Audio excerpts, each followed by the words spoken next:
memoria el verso. Romanos 14, 17. Porque el reino de Dios no es comida, es bebida. ¿Qué es lo que importa? ¿Qué es lo que es importante en el reino? Mire, el Romanos 14 habla del débil y del fuerte. Y el débil y el fuerte discutiendo. ¿Pero a dónde vamos a llegar con discusiones? Pablo dice, están discutiendo por cosas que no importan. Están perdiendo su tiempo. Cuando Pablo le escribe a Timoteo, le dice, no pierdas el tiempo discutiendo cosas vanas. Gracias, Señor. No te enredes en discusiones que no llevan a ningún lado.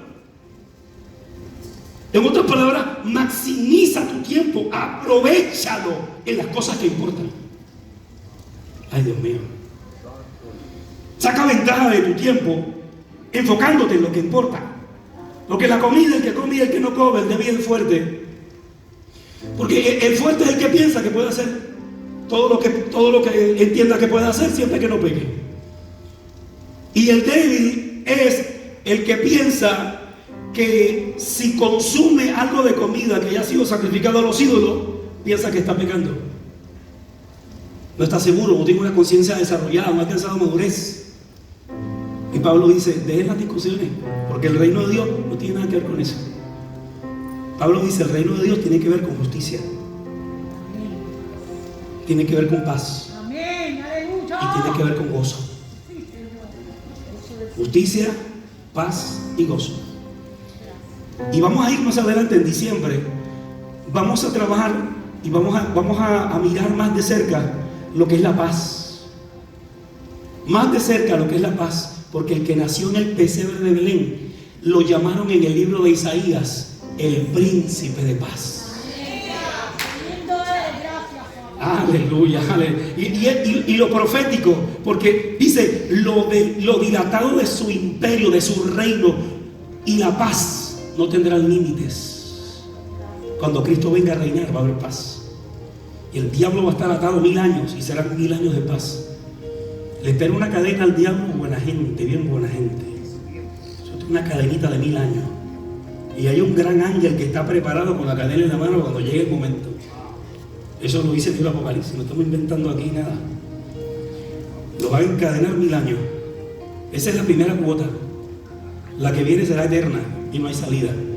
Esos 1000 años lo van a encarcelar y va a haber paz en la tierra.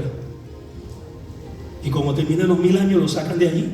Y lo primero que hacen los seres humanos es rebelarse contra Dios. De eso vamos más adelante. Pero este capítulo de Romanos, este verso nos dice que lo que importa en el reino de Dios es la justicia. La justicia trae paz. Cuando caminamos en la justicia, el resultado de caminar en la justicia es paz.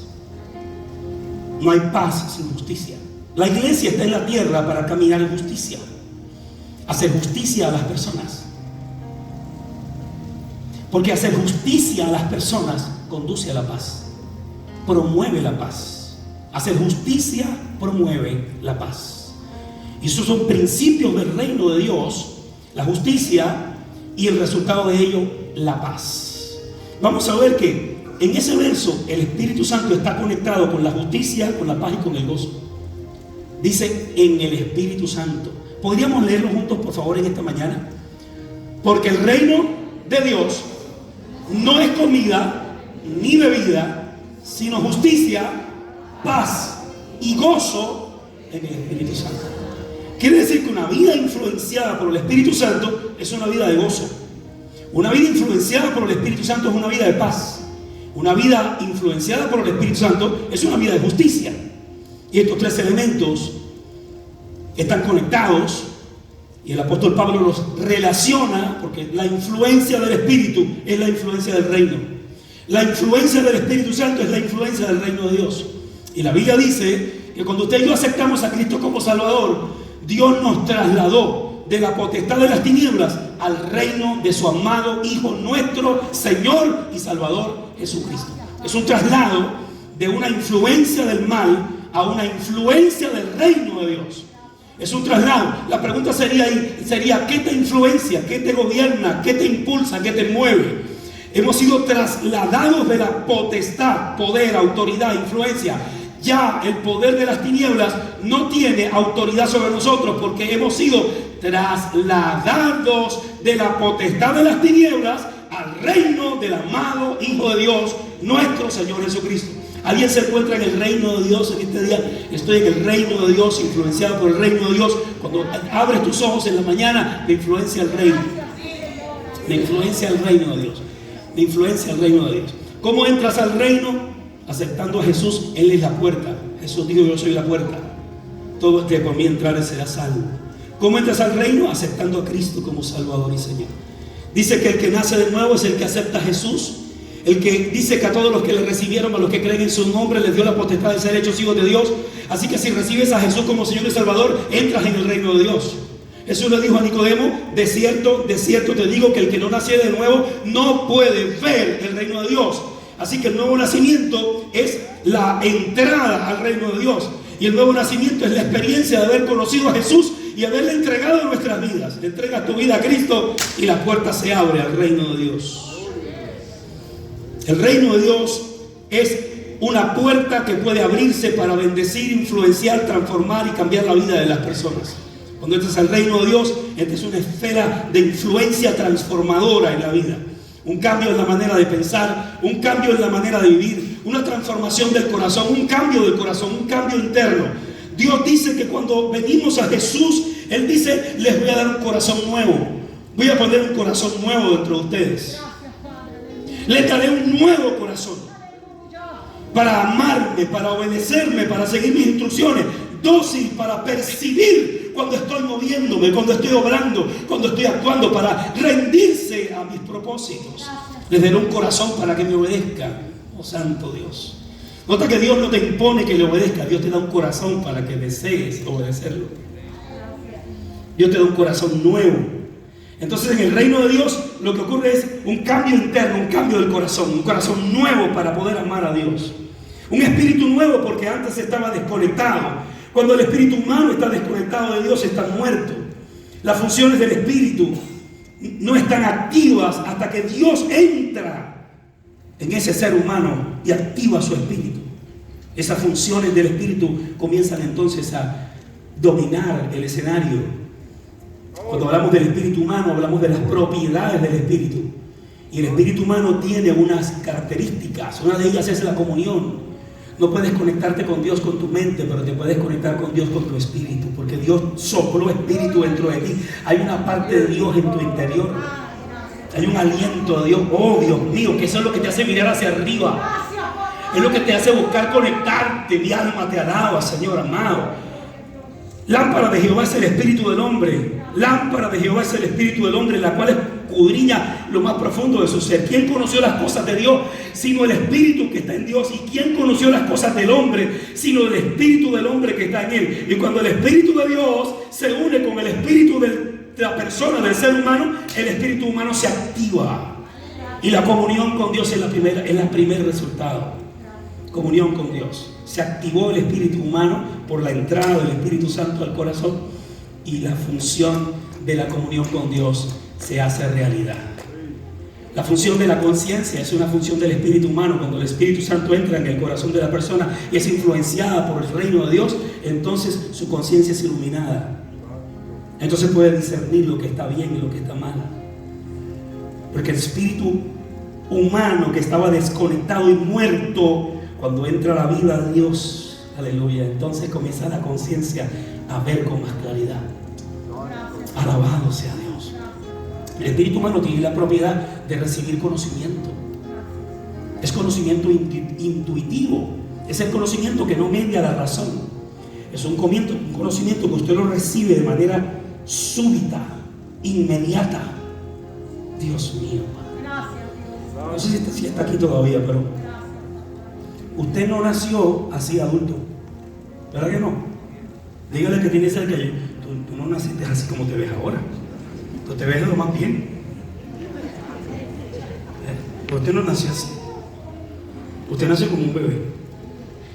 Y usted tuvo que pasar unos procesos para adquirir conocimiento. Y su mente comenzar a desarrollar a través de las interacciones, de los procesos de vida, Y en cada etapa de su desarrollo, usted convertirse en un adulto. Cuando Dios creó a Adán, no lo creó como un niño, como un bebé. Cuando Dios creó a Adán, lo creó como un ser humano adulto. ¿Usted se imagina a Adán gateando? No tiene sentido. Dios creó un ser humano adulto. Y lo creó como un ser humano adulto porque el conocimiento que Adán tenía no mediaba la razón, no mediaba el intelecto, no mediaba su mente. El conocimiento de Adán era un conocimiento intuitivo, producto de su comunión con Dios, de su relación con Dios. Y cuando Dios creó a Adán y sopló en él aliento de vida, dice ciertamente el libro de Job, ciertamente espíritu hay en el hombre y el soplo del omnipotente le hace que entienda. Así que una propiedad del espíritu humano es recibir conocimiento, pero es un conocimiento que viene de Dios directamente al ser humano. Es como cuando Felipe dice, bueno, la verdad es que no te puedo explicar mucho cómo es esto de que Jesús es el Mesías. Yo no te puedo explicar mucho, pero tú ven y ven porque yo estoy bien convencido. No tengo mi mente muy clara todavía, pero por dentro de mí algo me dice, Jesús es el Señor. Sí, Señor, aleluya. Eso es como dijo aquel hombre en una ocasión, yo no sé cómo lo hizo, pero yo sé que yo antes era ciego y ahora veo. Gracias, papá. Gracias. Y ese es el conocimiento intuitivo, es cuando el Espíritu de Dios se revela en tu interior. Oh, Dios mío. Y te muestra quién es Él. Entonces no hay argumento que valga. Es como la señora que viene, el letrado, el intelectual, a decirle, usted está mal, señora, diciendo que los egipcios se ahogaron en el mar y que los carros y los soldados y los caballos se ahogaron en el mar. Para esa época del año el mar estaba en sus niveles más bajos. Y la anciana se sonríe y le dice, oye, pero entonces el milagro es más grande, porque ¿cómo hizo Dios para ahogar a esos caballos en ese charquito de agua?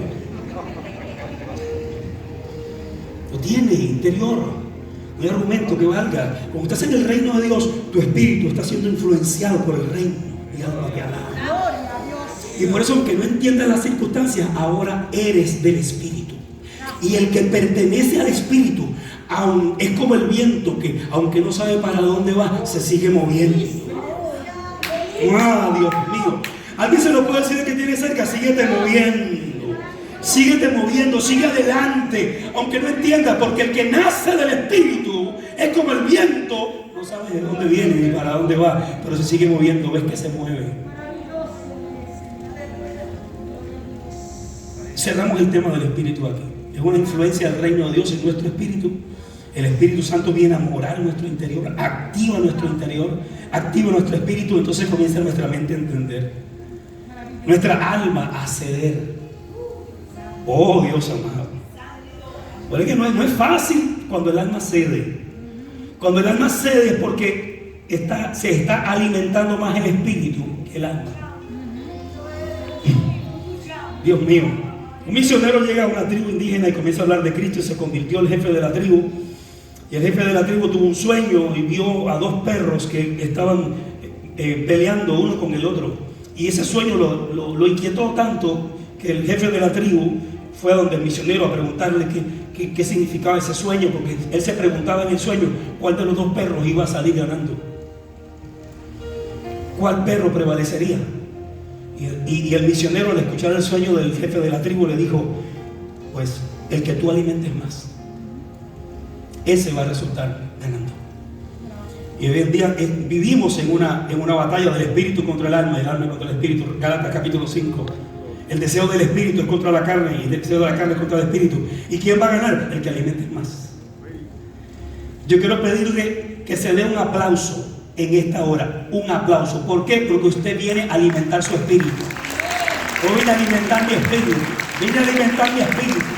Aleluya, porque no solo de pan vivirá el hombre, sino de toda palabra que sale de la boca de Dios. Vine a leer la palabra, vine a encontrarme con las escrituras y vine a alimentar mi espíritu. Porque esta semana vamos a tener muchas batallas con el alma.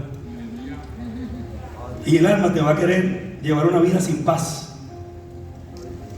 una vida sin gozo.